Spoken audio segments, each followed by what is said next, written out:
영상을 시청 및 청취해 주시는 모든 분들 안녕하십니까? 자, 오늘의 구절입니다. 출애굽기 20장 5절 그리고 출애굽기 34장 14절입니다.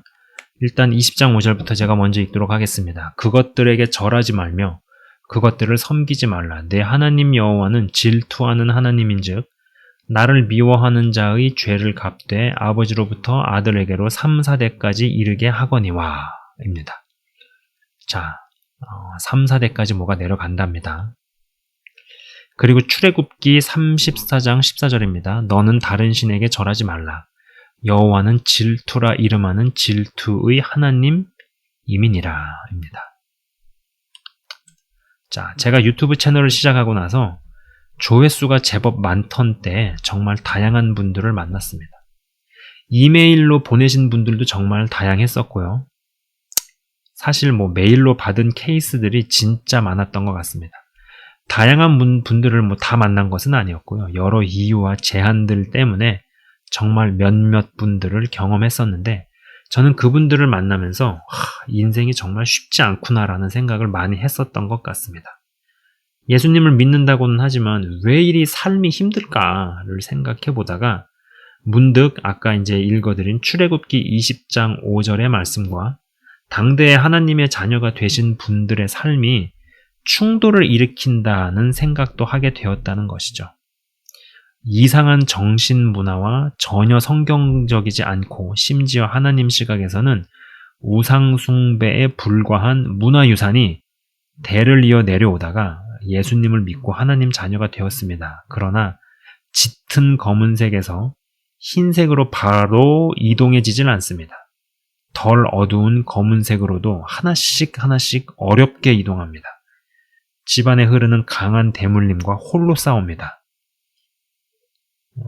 조상들이 혹은 부모 세대가 하나님 보시기에 악한 일들을 많이 한 탓인가 싶은 생각도 많이 듭니다. 전 그 모든 죄의 세력과 어떤 저주의 대물림을 예수님께서 십자가 사건 한 방으로 다 끝장내시고 종결지었다고 분명히 믿습니다. 여러분도 이걸 믿으시죠? 그렇지 않고서는 예수님께서 정말로 돌아가시기 전에 다 이루셨다. 네. 이러면서 십자가에서 돌아가셨어요. 다 끝장내시고 종결지었다고 분명히 믿습니다. 그렇지 않고서는 예수님께서 다 이루셨다는 말씀을 돌아가시기 직전에 하셨을 리가 없습니다. 헌데 그분이 한 번의 사건으로 다 이루셨는데 왜 하나님의 자녀가 된 나에게 여전히 말할 수 없이 힘든 일들과 과정은 왜 펼쳐질까요? 여러 각도에서 이야기가 가능합니다. 헌데 아까 이제 읽은 대목에서 죄를 갚되 아버지로부터 아들에게로 3, 4대까지 이르게 하거니와도 여러 각도에서의 이야기 중에 해당이 될 수 있을 것입니다. 이러한 과정 중에서 우리는 헷갈리는 경우가 있습니다. 대표적인 건 그런 거죠. 예수 십자가 보혈의 능력이 대물림되어 내려오는 죄와 저주를 못 끊을 만큼 약한가 싶은 생각도 들고 어둠에서 그나마 덜 어두운 어둠으로 간신히 힘겹게 이동하면 하나님보다 마귀가 더 센가 싶은 생각도 듭니다. 예수님이 몇 번 더 십자가에서 죽으셔야 하나 싶은 생각도 들기도 하죠. 그러나 절대로 그렇지 않습니다.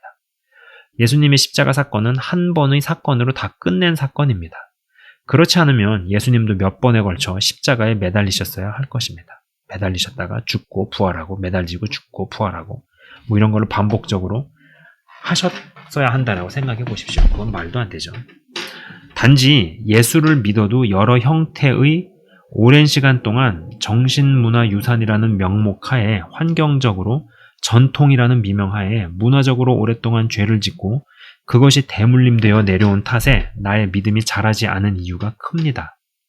그리고 이러한 환경 가운데에서는 확실히 믿음이 자라기 정말 쉽지 않다라는 것입니다.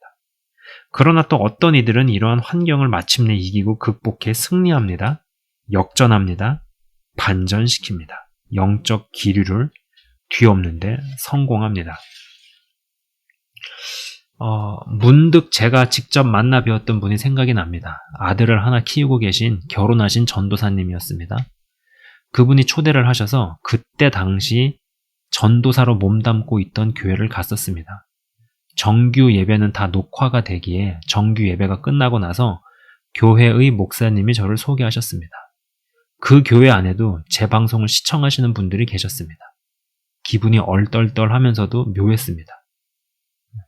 그러니까는 여러분 아시는 것처럼 저는 얼굴이 나오질 않으니까 손하고 목소리만 보고 듣다가 거기서 이제 실물을 보시고 뭐 신기해 하시고 뭐 어떤 뭐 아는 척도 하시고 뭐 이러한 반응들이 기분이 좀 얼떨떨하면서도 묘했다라는 것이죠. 기분이 뭐 좋기도 했지만 계속 이렇게 빠져 있으면 뭔가에 취하겠다는 생각이 들었습니다. 목사님 내외 분들과 짧은 교제를 했습니다. 방송으로 웃음소리를 듣다가 실제로 들으니 신기하다고 하신 게 기억이 납니다. 이 교회는요, 여러분들이 아실 수도 있는 곳입니다. 그때 당시보다 훨씬 부흥을 해서 교회도 이전을 했습니다. 이때 전도사로 계셨던 저를 초대해 주셨던 자매님께서 담임 목회자에게 분당 서울대 병원의 중환자실에 호흡기 끼고 누워 계신 자기 아버지에게 병문안 및 기도를 부탁하셨는데 거절을 당하셨습니다. 상실감이 크셨던 탓인지 전도사를 사임을 하고 그 교회를 더 이상 다니지 않게 되었습니다. 그러다가 정말 어떠한 계기로 희한하게 정말 평범하지 않은 목회자를 만나게 되셨고 저는 이 목사님하고도 교제를 하는 경험을 하게 됩니다. 자, 이제부터 그 전도사였던 자매님을 편의상 A라고 명하겠습니다. 그냥 A 자매님이라고 할게요. 이 A 자매님의 아버지는 상당히 공부를 많이 하시고 사회적으로 잘 나가신 분 같았습니다. 대한민국 국사 교과서를 편찬하는데 상당한 영향력을 행사하셨다는 이야기가 기억이 납니다. 그리고 그분의 이야기는 그러니까 그 A 자매님의 이야기죠. 국사 교과서를 발행을 하고 하는 일들이 유교 유생들과 연관되어 있고 지금도 뭐 갓 쓰고 도포 입는 특정 그룹이 있는 모 대학도 이야기하셨던 것으로 기억이 납니다. 저런 커넥션들이 사회 구석구석 곳곳에 다 있구나 싶었습니다. 그런데 제 귀에는 대한민국 역사 혹은 국사교과서 편찬과 발행에 관련된 일을 하면 그러한 유교 유생들 대한민국의 전통문화 그러나 영적으로는 하나님께 대적하고 하나님의 질투를 불러오는 일을 앞장서는 거구나로 밖에 들리지 않았습니다. A 자매님이 자신의 아버지에게 복음을 전해보려 무진 애를 쓰셨던 것 같습니다. 그러나 어림없습니다. 꿈쩍도 안 하고 정말로 속된 말로 CR도 안 맥힙니다. 시간이 상당히 지나 이젠 좀 되려나 싶으니 아버지께서 중환자실에 호흡기를 끼고 눕습니다. 그러던 차에 전도사로 있던 교회의 목사님께 신방 부탁을 거절당하고 사임하고 제가 봐도 결코 일반적이지 않은 목회자를 만나 교회를 옮깁니다. A 자매님이 처해 있는 여러 상황들은 결코 간단하지 않았습니다. 어떻게든 아버지에게 복음을 전하고 싶지만 중환자실에 호흡기 끼고 누워 오늘 내일 합니다. 또 남편 되시는 분은 신앙이 없습니다. 이야기를 조금만 들어봐도 남편분도 결코 쉽지 않겠다는 감이 단번에 옵니다. 어찌어찌 해서 제가 이 A 자매님과 그 일반적이지 않은 목사님과 그 집에 신방을 같이 가게 되었습니다. 남편분은요, 자기 방에 들어가서 저희가 와서 떠날 때까지 단 한 번도 문 밖에 나오지를 않았습니다. 친정 집안에 대한 이야기를 하는데 오빠들이 다 이혼을 경험했었습니다. 이혼을 경험했어요. 그 이야기를 듣는 순간 A 자매도 그럴 뻔한 위기가 수도 없이 있었을 듯 싶은데 신앙의 힘으로 견디고 여기까지 왔을 듯 싶은 생각이 들었습니다. 여러분, 집안에 이혼, 극심한 가난 혹은 정신병이나 단명이 계속 대물림된다면 이건 분명 문제가 있는 겁니다. 그리고 예수를 믿음에도 불구하고 저러한 일들이 현재 진행형인 경우도 제법 있습니다. 이 A 자매님이 그 범상치 않은 목사님을 사역적으로도 재정적으로도 돕고 섬깁니다. 그 목사님에게서 제가 하나 느낀 것은 이 기도. 이 기도가 심상치 않다는 것이었습니다. 목소리가요, 진짜 기도로 인해 성대 결절이 일상화되어서 그냥 성대 결절 목소리로 굳어버렸습니다. 기도하다가 이빨들도 빠졌다고 합니다. 어떻게 기도를 했길래 이빨들이 빠졌는지는 모르겠습니다만 아무튼 그렇습니다. 이 목사님께서 중환자실에 면회를 가서 A 자매님 아버지를 위해 기도하기 시작합니다. 여러분, 오늘 내일 하는 환자들이 있는 중환자실 가보셨나요? 분위기가 어둡고 마음이 심란해집니다. 야, 여기서 뭐 기도한다고 뭐가 되겠나 싶은 마음이 올라옵니다. 헌데 진짜 기도를 시작을 해서 그 A 자매님의 아버지가 중환자실에서 옮깁니다. 호흡기를 떼고 다른 병실로 옮기는 것을 봤습니다. 제가 그것을 보면서 야, 사역자들 중에서도 특수하게 어떤 영적 해결사 같은 사람도 있구나 싶은 생각을 했습니다. 그 A 자매님은 열심히 전도를 해서 사람들도 인도하고 데려오는데 한 사람 한 사람 정말 힘든 케이스들입니다. 옆에서 지켜보는 저도 와, 이건 너무 힘들다 싶은 생각이 막 올라옵니다. 목회가 숫자적으로 부흥하기에는 일단 목사님부터 일반적이지 않습니다. 제가 설명은 이렇게 하지만은 실제로 만나 대화하면 굉장히 편치 않게 느낄 사람들이 많을 거라고 확신합니다. 일단 성대결절 목소리로 그냥 굳어져서 말을 알아듣는 게 어렵기도 합니다. 무슨 말인지 잘 못 알아듣겠는 부분들이 있어요. 기본적으로 이 보이스 톤이 너무 이게 낮아가지고 막 잘 모르겠어요. 어떤 때는요. 그분이 저를 좋게 봐주셨던 것인지 제가 기도를 받은 적이 있습니다. 마사지 전용 의자 같은 데 들어눕고 그 목사님이 기도를 몸에 손을 얹고 기도합니다. 그런 식으로 한번 기도에 들어가면 한 2시간 가까이, 1시간 반, 2시간 가까이를 해줍니다. 어떤 부위는요, 너무 아파서 못 견딥니다. 힘으로 꾹꾹 누르는 것 같아 몇 번을 물어보면 힘주고 누르는 게 아니다 라고 하십니다. 어떤 때는 제가 휴지 한 통을 다 썼습니다. 기도 받는 사람이 이렇게 힘든데 해주는 목사님은 얼마나 힘들까 싶습니다. 한 번은 기도 중에 저에게 그러한 말을 했던 게 기억이 납니다. 전도사님처럼 그때 당시엔 제 호칭이 전도사였죠. 신학교를 다니고 있을 때였고 하니까요. 전도사님처럼 의지력이 센 사람은 처음 봤다고 말이죠. 뭐 어떤 영감이 번개같이 와서 무언가를 읽으셨나 싶습니다. 그분이 한 이야기들 중에 기도 정말 많이 하시라는 말이 떠오릅니다.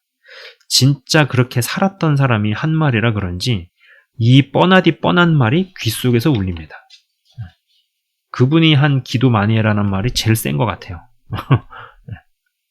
이런 일반적이지 않지만 진짜 해결사 같은 목회자도 필요하겠다 싶습니다.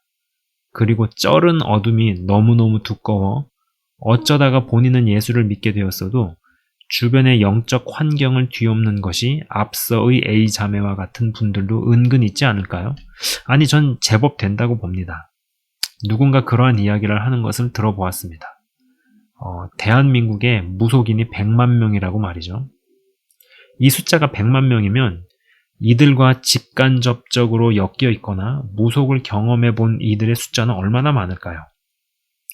아직도 점을 보러 가거나 무당을 찾아가서 인생을 상담하거나 심지어 믿는다는 사람이 이러한 데를 기웃거리는 일도 있습니다. 또 무속인이나 무당의 말이 맞았다고 이야기합니다만 여러분이 분명하게 아셔야 하는 것이 이 말에는요, 기본적으로 영이 붙습니다. 여러분, 사람이 구사하는 이 말은요, 얼령이라 그래가지고 말에는 어떤 영이 깃들고 영이 붙는다라는 것입니다. 진짜로 미래를 맞춘 것인지 아니면 무당의 입을 통해 선포된 것에 강력한 영적인 힘이 작용해 그것을 믿음으로 취해 그 일이 벌어진 것인지 저는요, 이 둘이 섞여 있다고 봅니다만 어찌 되었던 간에 이러한 힘과 영이 끌리는 것으로부터 완전히 벗어나야 한다는 것입니다. 한국에 기독교가 들어왔어도 건강하게 뿌리를 내린 기간보다 이상한 무속, 무당을 통한 굿과 온갖 우상숭배가 뿌리내린 기간이 훨씬 깁니다. 전 예수 십자가 복음이 강하다고 확신합니다. 그러나 그것을 끌어오려면 믿음이 자라야 하는데 믿음이 자라나게 내버려 두질 않습니다. 한 번은 자신은 예수를 믿지만 친어머니가 큰 무당인 분에게서 메일을 받은 적이 있습니다. 복채가 어마어마합니다. 뭐 몇십만 원, 100만 원 이런 단위가 아니라 1000단위, 억 단위가 오갑니다. 자녀들 다 교육시키고 공부시키고 건물도 세워 올릴 정도로 돈을 벌었습니다. 실제로 정치인이나 큰 사업가들도 찾아옵니다. 뭐 상담하고 무속 그런 굿도 하고 하면은 뭐 어마어마하게 집어주겠죠. 메일을 보내신 분의 교회에 그 큰 무당이라는 어머니가 가끔 찾아와서 놀다가 야야 지금 신이 가라고 한다. 나 갈게 안녕 하면서 자신의 신당으로 갑니다. 자기가 다니는 교회 목사님하고도 이런저런 대화도 하고 놀다가 가기도 한다는 내용이었습니다. 저는 그 어머니라는 분이 진짜 불쌍하게 느껴졌습니다. 그리고 답변을 드릴 때 그런 말을 쓴 게 기억이 납니다. 진짜 성령께서 강하게 역사하는 교회에 그분이 발이라도 들여놓으면 그 자리에서 기절을 하든지 아니면은 아예 숫제 찾아오지도 않는다고 말이죠. 그 안에 있는 신이 먼저 알고 거기 가지 말라라고 이야기를 한다라는 겁니다. 여러분, 이 무속인이나 무당들은요, 어찌 보면은 저와 소속은 다르고 완전히 그 근원은 다르지만 같은 분야에서 일하는 동종업계 종사자입니다. 그 동종업계 종사자가 진짜 어떤 신이 센지를 모를까요? 그냥 일반적인 불신자는 몰라서 하나님을 안 믿는다고 예수님을 안 믿는다고 하지만은 그 사람들은 알아요. 아는데 못 믿고 갈 수가 없습니다. 그래서 불쌍하다라는 거예요. 집안에 무당이나 무속인이 있기라도 한 경우에 예수를 믿는다면 일반인들이 상상할 수도 없는 어려움을 겪는 경우가 있습니다. 결코 쉽게 볼 문제가 아닙니다. 예수 믿는 내가 영적으로 눌리거나 기가 눌려 지내는 경우도 있습니다. 심한 경우에는요, 사고로 죽거나 자던 중에 원인 모를 이유로 죽기도 합니다. 어떤 사역자분은요, 자신의 집안에서 주의 종이 3명이 나왔는데 자신을 포함해서 자신만 살아남았다고 이야기하셨던 분이 기억이 납니다. 그런 집안에서 살아남아서 그런지 여성분이었는데도 어떤 카리스마가 대단했던 것으로 기억이 됩니다. 전 이러한 무당, 무속 등등이 특히 예수를 믿는 사람이라면 믿음의 장성한 분량에 이르고 싶은 사람이라면 그 잔재를 완전히 뿌리 뽑아버리는 일을 반드시 해야 한다고 확신합니다. 집안의, 가문의 죄를 무당을 통해 이상한 의식을 행하고 귀신을 불러들이고 접신한 자들의 말에 휘둘려 하나님 반대편에 섰던 일들을 철저히 회개해야 한다라는 것이죠. 자, 여러분, 이 우상숭배가 얼마나 무서운지, 그리고 하나님께서 얼마나 혐오하시고, 미워하시고, 그리고 그것을 추적해서 내가 갚겠다. 이런 거를 보면은요, 하나님께서 얼마나 죄를 우리가 상상하는 것 이상으로 싫어하시고, 특히 다른 신 앞에 가서 절하고, 그리고 또 그러한 제사장을 불러다가 돈 들여가면서 구슬하고, 무슨 별 생쇼를 하고 하는 것들을 하나님께서 얼마나 싫어하시는지를 볼 수 있습니다. 심지어 그런 집안에서 어떻게 해서 당대에 믿는 사람이 나왔는데 그 사람들이 어느 정도 안정적인 영적 환경에 들어가기까지도 얼마나 말도 못하는 고생을 하거나 몸빵을 치르고 힘든 과정을 겪는지 모른다라는 것이죠. 그래서 아까도 말씀드렸다시피 여전히 대한민국의 무속인 인구가 100만 명이라고 합니다. 그러니 우리 윗대, 그 3대 올라가고 하면은 직접적으로 혹은 간접적으로든 엮여보거나 경험해보지 않은 사람이 누가 있을까? 이런 어떤 정신적인 문화나 어떤 그런 전통적인 이런 부분들에서까지도 무언가 정화가 되고 또 그것을 기도로 하나님의 역사로 깨끗함을 받아서 정말로 나와 내 집은 여호와 하나님만을 섬기리라 한 그 여호수아의 고백이 완전히 각인되어서 내려져가는 그런 한 분 한 분 그런 가정 다 되어야겠습니다. 잠깐 기도하고 마치도록 하겠습니다. 하나님 아버지 감사합니다. 내 하나님 여호와는 질투하는 하나님인즉 나를 미워하는 자의 죄를 갚되 아버지로부터 아들에게는 3, 4대까지 이르게 하신다라는 말씀이 이게 농담이 아니구나라는 것을 느끼게 됩니다. 우리가 엉뚱한 데 가서 고개를 조아리고 배를 깔고 엎드려 경배하거나 섬기거나 예배드리는 일이 없게 하옵소서. 우상숭배를 극도로 싫어하시고 혐오하시는 하나님 아버지, 성경 여러 구절에 분명히 말씀을 하셨습니다. 우리의 선조들이 미개하고 무지하고 또 복음이 들어가지 않아서 주님 정말로 하나님 아닌 것에 숭배를 하고 또 무속이나 무당들로 인하여서 온갖 영적으로 어지럽혀지고 더러워진 이런 부분들을 아버지 하나님 용서를 구합니다. 영상을 시청 및 청취하시는 모든 분들은 이제 강력한 결심과 결단을 하게 하셔서 이제부터는 우리 집에서는 여호와 하나님 외에는 참신이 없고 나와 우리 집은 여호와 하나님만을 섬기리라 각오를 하고 그 전에 어떤 우상 숭배 행위나 무속에 관계된 행동이나 무당을 찾아가서 무언가를 했던 이런 것이 혹여라도 있다라면은 하나님 아버지 회개하고 두 번 다시 쳐다보지도 않고 회개의 열매를 온전히 맺게 하시고 그리고 또 특별히 가정 가운데 큰 무당이 있었거나 무속인이 있었던 그런 환경 가운데서 예수님을 믿고 있습니다. 너무 힘들고 어려운 상황에 처해 있는 분들이라면은 주님께서 힘 주시고 어렵다 할지라도 영적인 맑음과 더욱더 거룩함을 향해서 나아갈 수 있도록 힘 주시고 능력을 부어 주시옵소서. 주님 감사합니다. 영상을 시청 및 청취하시는 한 분 한 분 주의 이름으로 축복하며 기도합니다. 예수 그리스도의 이름으로 기도드리옵나이다. 아멘. 지금까지 시청 및 청취해 주셔서 대단히 감사합니다.